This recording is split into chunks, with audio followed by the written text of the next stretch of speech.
정관용의 지금 이 사람. 여러분 안녕하십니까? 정관용입니다. 1974년 8월 30일 일본 도쿄에 있는 미쓰비시 중공업 본사에서 폭탄이 터졌습니다. 8명이 사망하고 무려 376명이 부상을 당했는데, 이 일을 벌인 것은 일본 사람들로 구성된 동아시아 반일 무장전선, 이런 이름의 단체였습니다. 일본 사회에 엄청난 충격을 안겨준 이 단체, 자기네 나라죠. 자기네 나라 일본을 향해서 다른 나라를 침략하고 식민 통치를 해온 책임을 져야 한다, 이런 주장을 하면서 이 미쓰비시 중공업뿐이 아니라 전범 기업들 여러 곳 폭파시켰다고 해요. 거의 50년 가까이 된 일이라서 일본 내에서도 묻혀졌고 기억에서도 잊혀졌습니다마는, 최근에 김미래 감독이 동아시아 반일 무장전선의 그 이야기를 다큐멘터리로 제작해서 지금 개봉을 했네요. 그래서 김미래 감독을 오늘 초대했습니다. 김 감독님, 어서 오십시오. 안녕하세요. 반갑습니다. 네. 저도 이번에 처음 알았습니다. 동아시아 반일 무장전선, 게다가 폭탄 테러? 와, 이런 일이 있었어요? 네. 어떻게 아셨어요? 이런 단체가 있다는 거는? 제가 전 작업으로 노가다라고 하는 작업을 했었어요. 노가다, 건설 노동자들 이야기. 네, 저희 아버님이 건설 현장에서 일을 하시는 일용직 목수셨는데요. IMF 당시에 아버님의 상태가 굉장히 절망적이셨어요. 그렇겠죠. 그래서 제가 아버님에 대한 어떤 다큐멘터리를 한번 만들어보자라고 시작을 했고, 그 취재하는 과정에서 이제 이게 일제로부터 시작이 되었다. 건설 산업 구조가. 예. 네, 그래서 일본으로 가서 취재를 하다가 거기에서 이 이야기를 듣게 되었습니다. 일본에 있는 건설 노동자들 취재도 하고 그러다가. 예.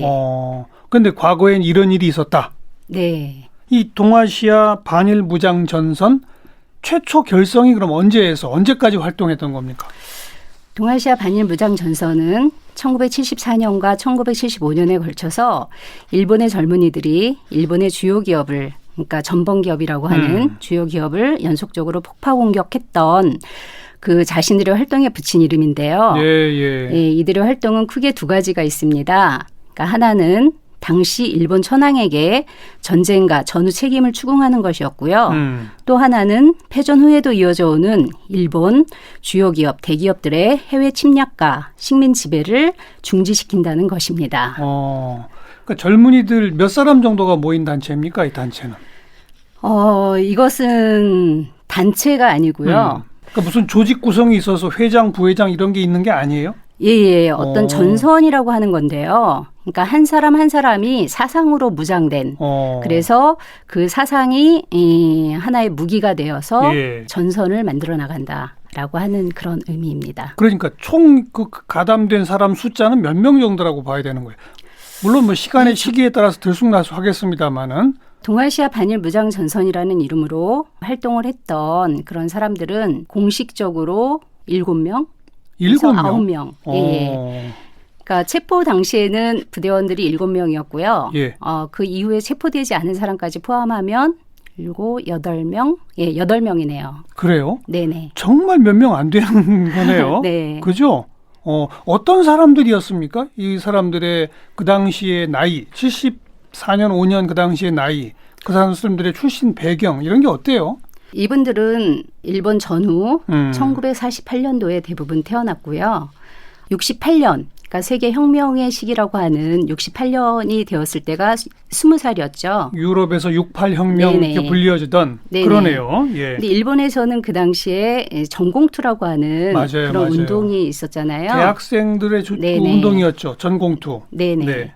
그 운동에 참여했거나 혹은 참여하지 않았다 하더라도 일용 노동자 운동을 했다거나 혹은 평범한 대학생이었던 분들이 대부분 참여를 했습니다. 그러니까 48년생 정도 되고 20대에는 전공투 활동이나 노동운동 같은 좀 좌파적, 좌익적 어떤 사상 성향을 갖고 있는 사람들, 이런 사람들인가요? 그게 조금 좌파라고 구분짓기가 조금 애매한 지점이 있는데요. 근데 그 당시 전공투는 예. 대표적인 좌파 운동의 하나이지 않았었습니까? 전공투 이전에 이미 그 신좌파 운동들이 있었고 그게 이제 각각의 정파로 나뉘어져 있었고 그런 와중에 이제 대학 학교 내에서 학내 투쟁이 벌어졌었잖아요. 그렇죠. 예, 근데 이것이 대학 측의 어떤 강경한 대응 이런 거로 인해서 학생들끼리 이제 전국적으로 연대하는 방식으로 예. 확산이 되면서 이제 전공투 운동이 벌어진 거잖아요. 그러니까요. 예. 학교 뭐 예, 건물들을 근데 다 점거하고 막 그랬었지 네네. 않습니까? 요란했었죠. 예, 대학 해체나 혹은 자기 부정 이런 것들을 이야기하면서 사실은 대학 봉쇄 투쟁, 바리케이트로 이제 봉쇄 투쟁을 하고 예, 그 예. 안에서 자신들이 이제 하고 싶은 공부 이런 것들을 했던 건데요. 전공투라고 하는 것이 꼭 좌파 운동 이라고 하기에는 조금 그런데요. 이제 모든 정파들이 들어가서 함께 했고 정파가 아닌 사람들도 함께 했고 뭐 고등학생인 사람들도 알겠습니다. 있고. 알겠습니다. 예. 예. 근데 전공투 운동이 도쿄대 야스다 강당이 기동대에 의해서 공격을 받으면서 예. 쇠락하기 시작하잖아요. 그러면서 대학으로 돌아갔던 사람들이 있고 돌아가지 않은 사람들이 있어요. 예, 예. 이제 대학으로 돌아가지 않은 사람들은 이제 나름대로 자기 삶에서 자기 운동들을 만들어 나갔던 사람들이죠. 예, 근데 그 중에 이제 무장투쟁이라고 하는 것을 선택했던 그룹이 있는데 예. 그 사람들이 바로 동아시아 반일 무장전선입니다. 네. 그 무장이라는 방식. 네. 그래서 기업의 본관을 직접 폭탄으로 터뜨려버리자. 굉장히 극단적인 사고 방식 아닌가요? 그 사건만 보자면 굉장히 극단적인데 예. 그 이전의 맥락이라는 게 있잖아요. 예. 그러니까 이분들이 68년 그 시대에 사회를 바꿔보기 위해서 나름대로 이제 뭐 가마가사키라든지 이런 곳에서 현장을 보고 사회를 경험하고 난 뒤에 그 사회 변혁 운동을 하기 위해서 전공투라고 하는 것에 가담을 했던 거거든요. 예. 근데 이것이 패배로 끝나고 난 이후에 다시 학교로 돌아가지 않고 왜 무장투쟁을 선택했는가라는 것을 주목해 볼 필요가 있는데요. 자신들이 대학이라고 하는 것을 부정하고 그랬는데 다시 또 학교로 돌아가는 것은 스스로가 용납되지 않았던 것이고요. 그래서 계속해서 자신들이 주장했던 일본의 어떤 제국주의적인 체질 이런 것들을 끝까지 좀 바꿔봐야 되겠다라고 생각을 했고 그래서 선택한 방법이 무장 투쟁이었다고 생각을 합니다. 몇 군데나 폭발을 했습니까? 74년 8월 30일 미쯔비시 중공업의 폭발을 시작으로 해서 총 9번의 공격이 9번. 있었습니다. 전부 일본 내 기업 폭파 사건이에요? 9번은? 예. 그들이 주로 대상으로 했던 것은 메이지 유신 이래로 일본 제국주의라고 하는 아시아를 침략하고 식민 지배로부터 이익을 얻었고 그거로부터 성장을 했던 기업들을 대상으로 했습니다. 제가 앞에 소개한 미쓰비시 중공업 본사 폭탄 터진 것만으로도 8명이 사망하고 무려 376명이 부상을 당했는데 그죠? 네. 그럼 나머지 8번의 이 폭파에서도 이런 사상자들이 나왔나요?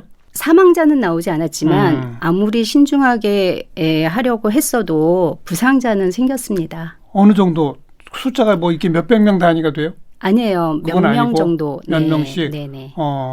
그러니까 어떤 기업의 폭발을 일으키는 상징적 효과만 노린 겁니까? 직접 사람까지 살상시킬 목적이 있었던 겁니까?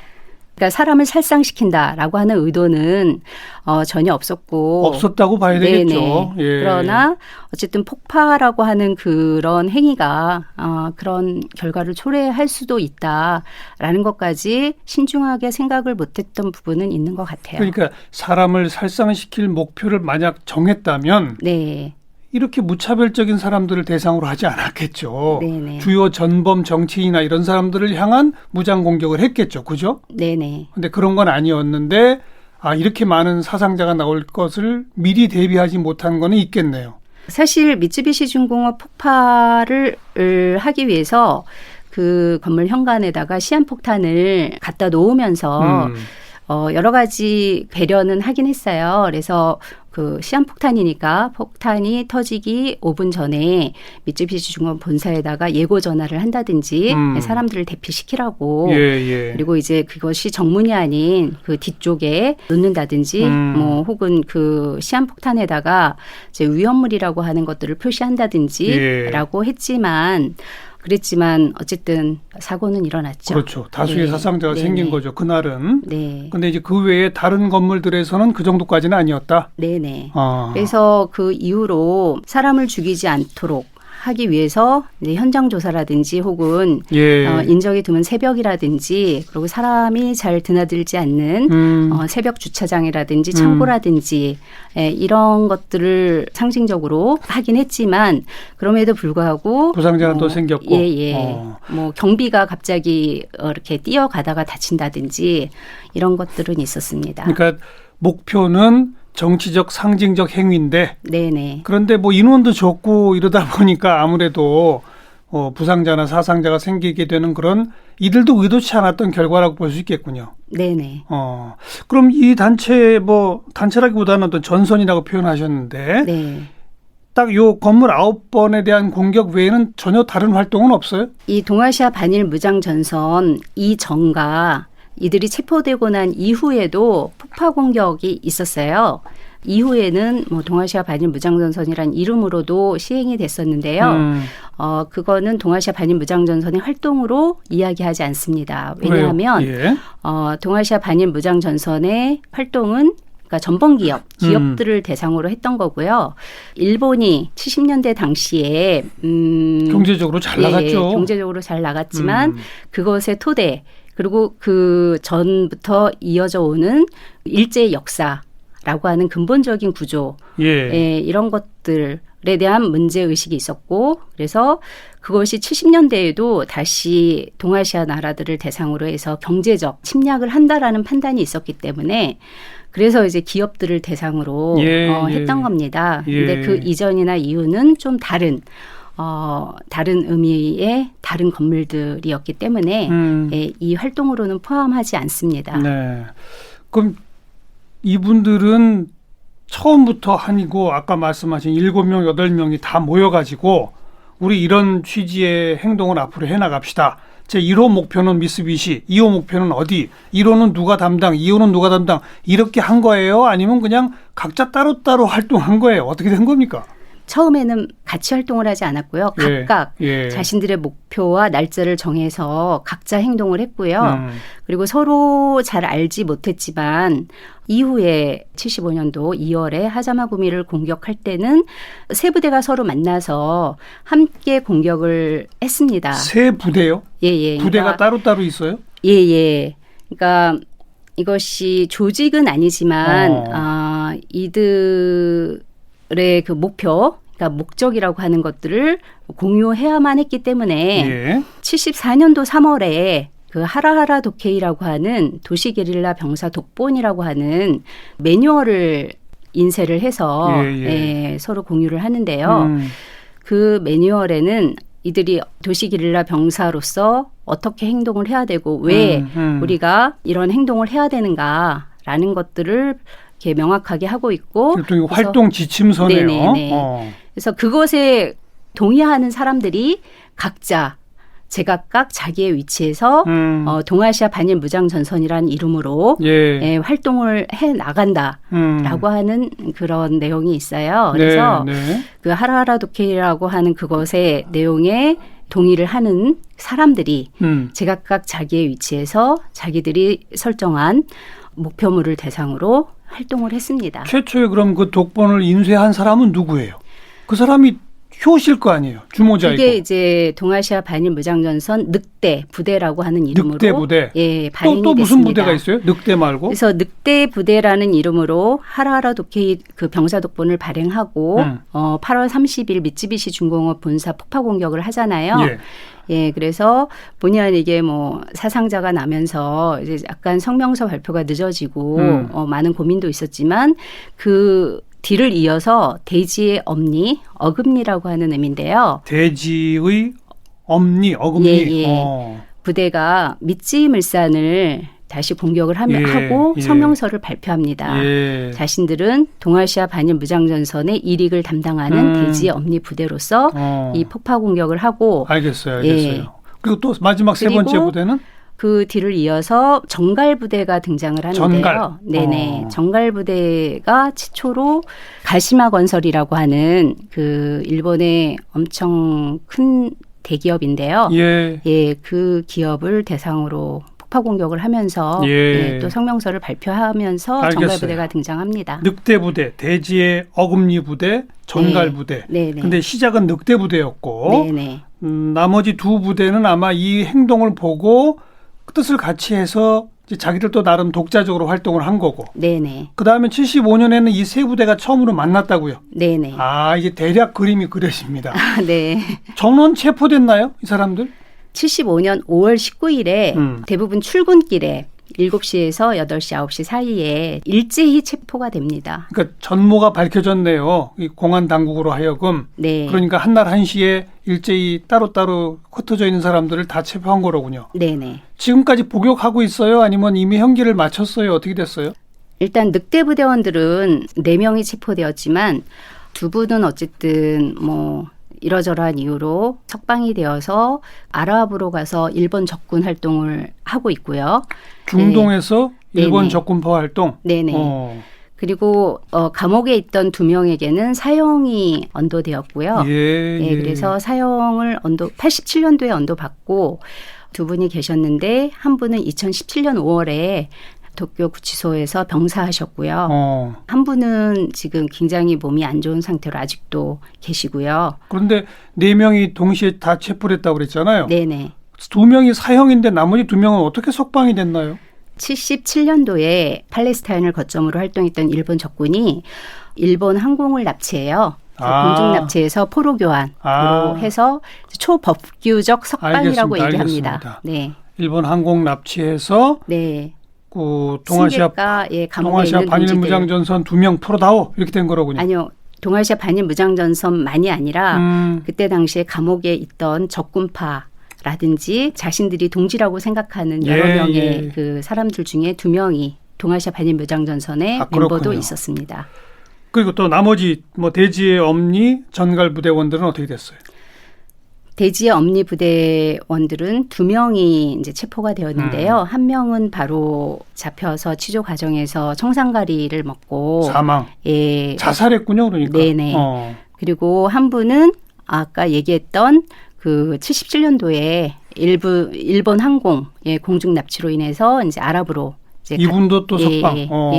그리고요? 아랍으로 갔고요. 예. 그다음에 정갈 부대원들은 한 분은 지금 무기징역 선고를 받고 감옥에 계시고요. 예.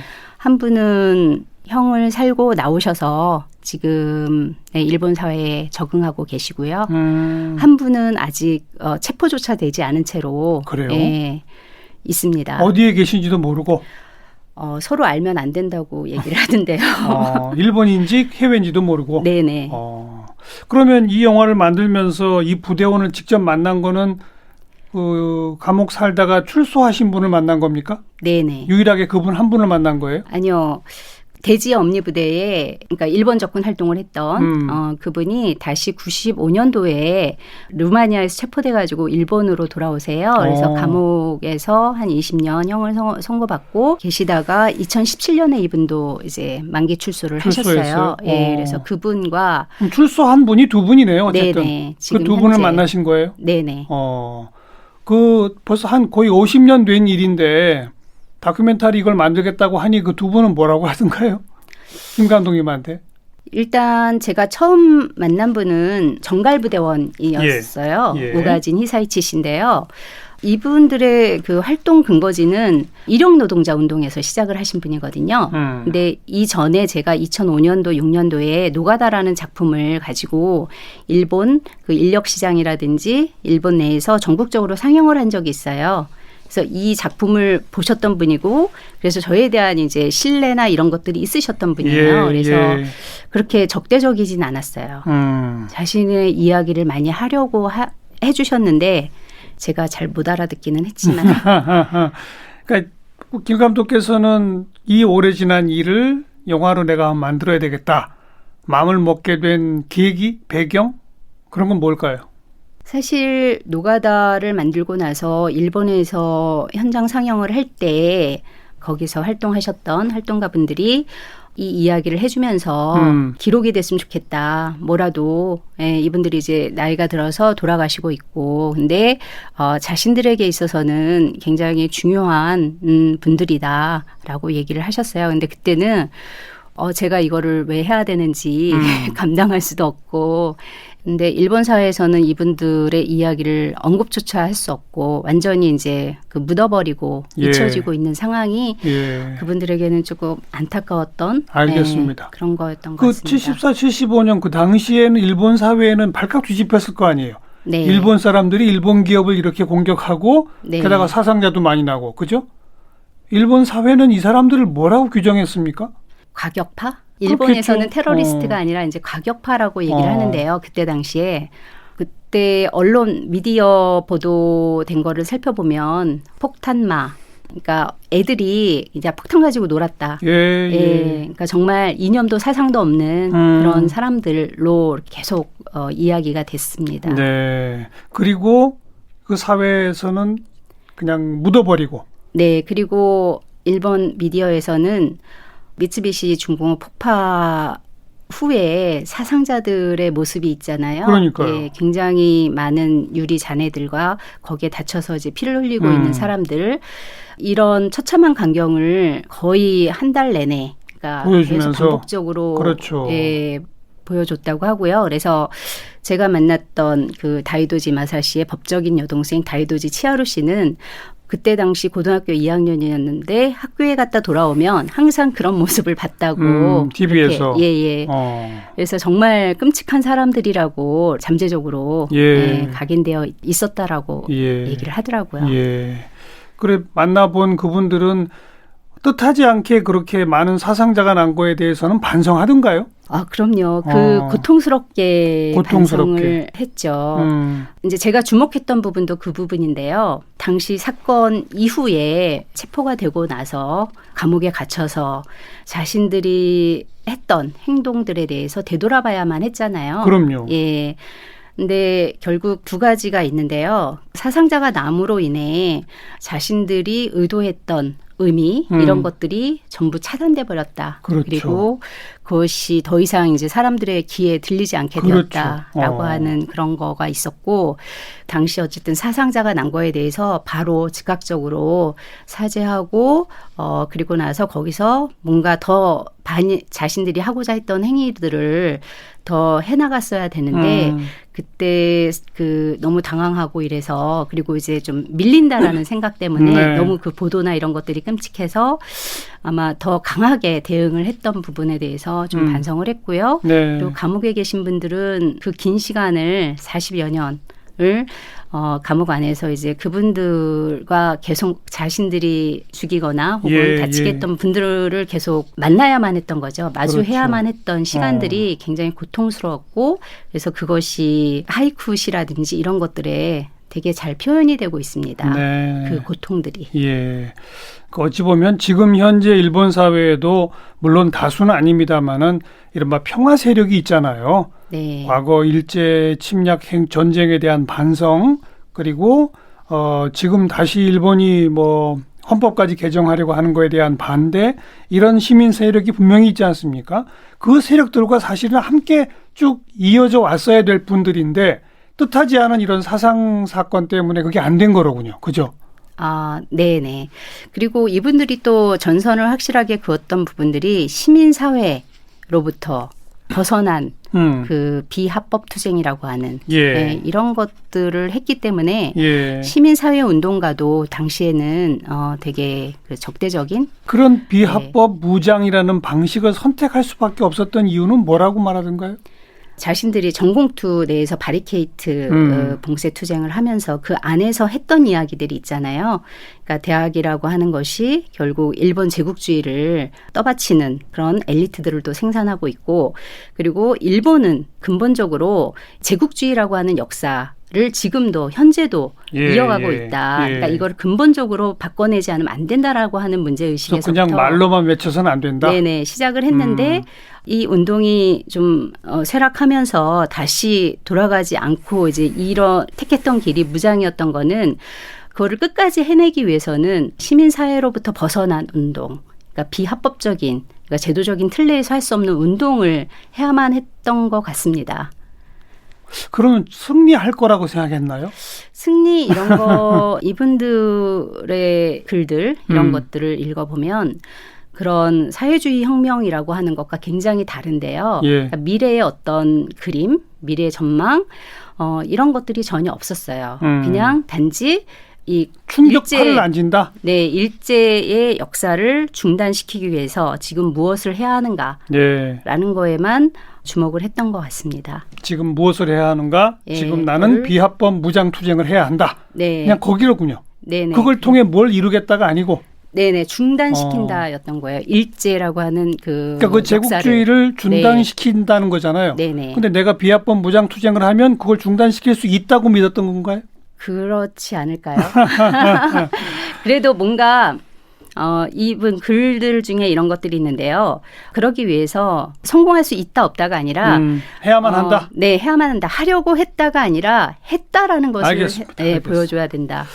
김 감독님은 이걸 영화로 만들어서 무슨 얘기를 하고 싶었습니까? 저는 사실은 이런 분들이 있었다라는 것들에 처음에 놀랐고요. 그리고 이들이 의도했던 그런 것들이 되게 좀 매력적이었고요. 네. 네. 그리고 그분들이 그 이후 또 자신들의 행동에 대해서 계속 성찰해내는 그 시간들이 제게는 굉장히 또 의미 있게 다가왔었어요. 그런 걸 알리고 싶다? 예. 일단은 그래서 이 일본 사회에 이런 사람들이 있었다라고 하는 거를 한국 사회에 알리고 싶다. 그런 다리 역할을 하고 싶다라는 게 처음에 저의 의도였던 것 같습니다. 예.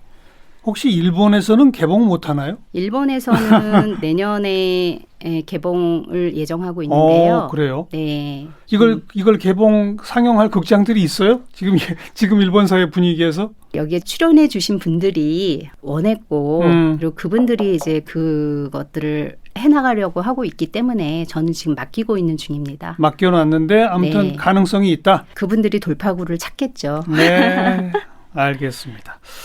여러분께서도 아마 청취자 여러분께서도 깜짝 놀라셨을 거예요. 50년 전, 45년 전 이런 게 있었구나. 동아시아 반일 무장전선을 우리 사회에 지금 새롭게 알려주고 계신 다큐멘터리 감독 김미래 감독을 함께 만났습니다. 감독님 고맙습니다. 네, 감사합니다.